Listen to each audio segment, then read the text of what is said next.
We now turn to the heart-wrenching dilemma faced by Rabbi Tzvi Hirsch Meisels just a few months before the liberation of Auschwitz. It was the day before Rosh Hashanah, 1944. The SS rounded up 1,600 boys between the ages of 14 and 18. The commandant had a post erected with a board extending from it. He ordered all the teenagers to pass underneath.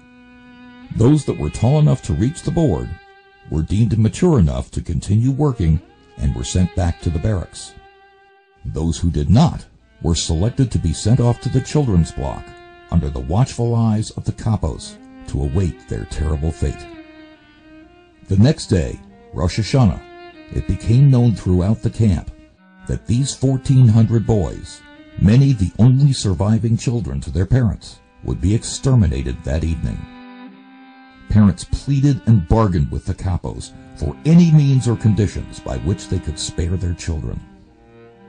Eventually, the capos agreed that if the relatives would pay a large bribe, their loved one would be substituted with a random Jewish boy, thus allowing them to maintain their quota.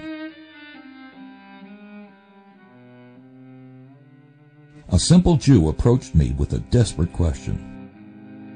"Rabbi, my son is among those selected, and I have the means with which to exchange him.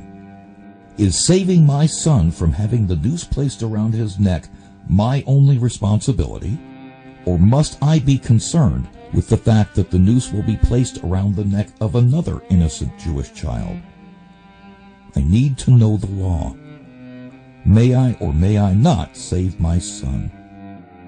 When he asked me this question, my very being shook, and I responded, "My dear friend, in the times when the temple stood in Jerusalem, matters of life and death were only discussed by the Sanhedrin in the temple courtyard.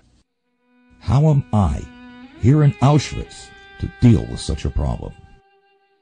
The father turned to me in terrible pain and said, "Rabbi, you must give me an answer, for it is a question that burns my very essence. This is my last chance to save my son." And I replied, "I cannot answer this question. Please do not ask me." He continued to tearfully beg and beseech me. What would you say in the rabbi's place? What does the Talmud say? What is the right choice? We'll look at this question more carefully in the first lesson of Talmudic ethics.